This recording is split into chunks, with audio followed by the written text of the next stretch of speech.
Bonjour tout le monde, salut, j'espère que tout le monde va bien. Aujourd'hui, normalement, je parle français aujourd'hui. On est en la Suisse, c'est très joli, un bain. La Suisse, la région qu'on est maintenant en la Suisse, c'est une région qui parle réellement allemand, pas français. Mais avant, on était dans la région qui parlait français, et maintenant on bougeait petit à petit parce qu'on traverse la Suisse pour aller à l'autre endroit de la France, et l'Alsace et la région de l'Alsace. Ça, c'est très joli. Toute la région ici de la Suisse est très jolie. C'était la rivière. La rivière, c'est un endroit que beaucoup de gens, on a pris un camping et là que beaucoup de gens utilisent la rivière et se baignent dans la rivière. Il y a de l'aviron, il y a là un club d'aviron. C'est très bien, très joli. Et les jours sont pas très chauds, pas très froids, sont très bien.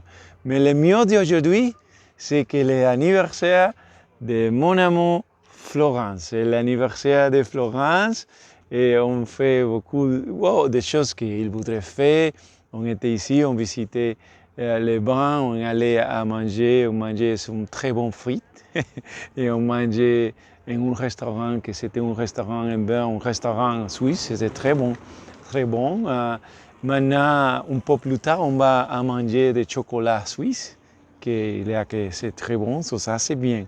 Ça, c'est l'anniversaire de mon amie Florence, bon anniversaire. Je ne vais chanter parce que ce n'est pas juste pour tout le monde, pour moi de chanter.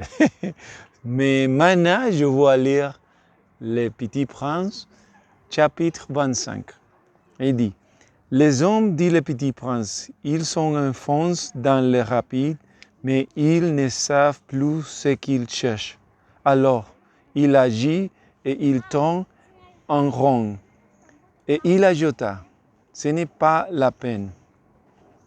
Les puits que nous avons atteints ne ressemblaient pas aux autres puits sahariens.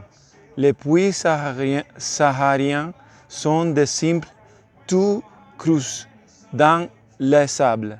Celui-là semblait à un puits de village, mais il n'y avait là qu'un village et je croyais rêve. C'est étrange, dis-je au Petit Prince. Tout est prêt. La poêle, le seau et la corde. Il rit, toucha la corde, fit jouer la poulie.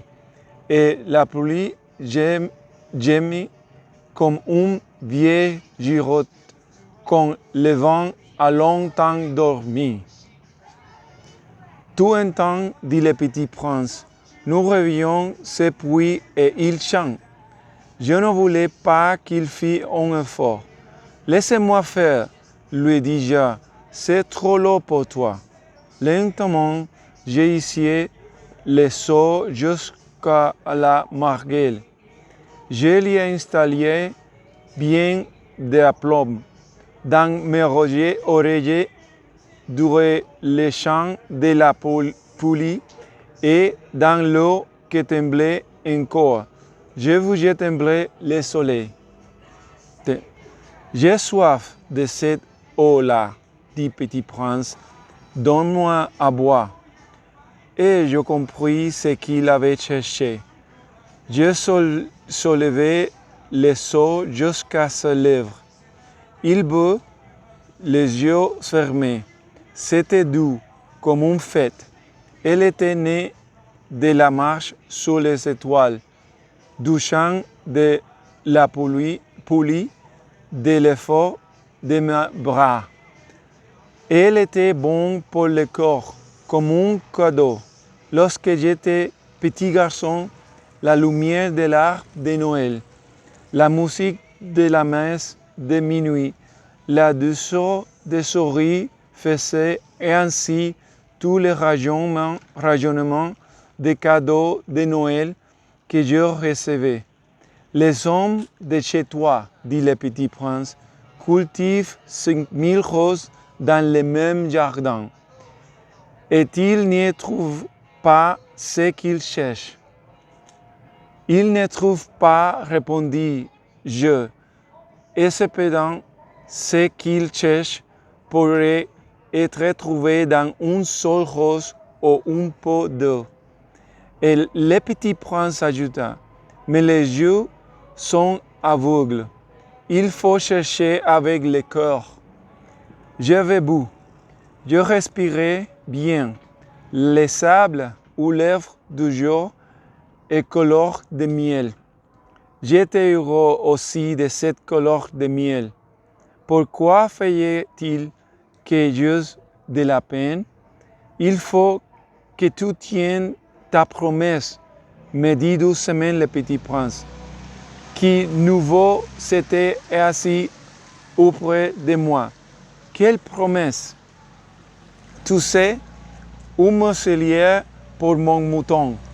Je suis responsable de cette fleur. Je sortis de ma poche mes ébauches de dessin. Le petit prince les aperçut et dit en rien. Tes baobabs, ils ressemblent un peu à des choux. Oh, moi qui étais si fier des baobabs,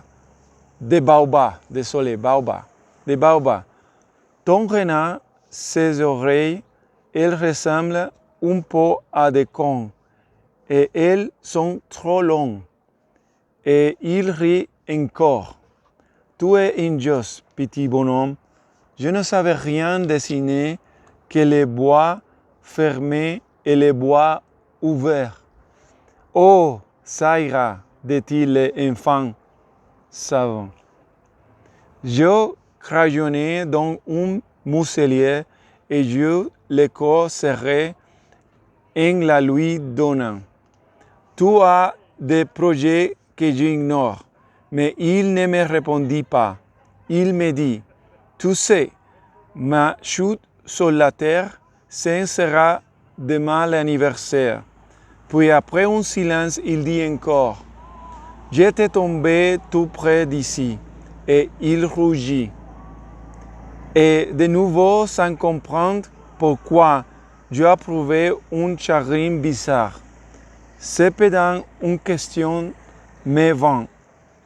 Alors, ce n'est pas par hasard que le matin où je t'ai connu, il y a 8 jours, tu te promenais comme ça, tout seul, à 1000 milles de toute région habitée. Tu retournais vers le point de ta chute. Le petit prince rougit de nouveau. Il ne répondit jamais aux questions, mais quand on rougit, ça signifie oui. Ne sais pas. Ne sais pas, c'est pour sûr. À lui dis-je, j'ai peur. Mais il me répondit, tu dois maintenant travailler. Tu dois repartir vers ta machine. Je t'attends ici. Reviens demain soir. Mais je n'étais pas rassuré. Je me souvenais du renard.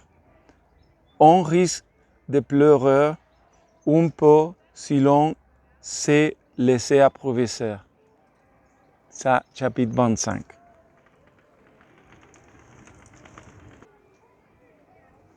Ciao.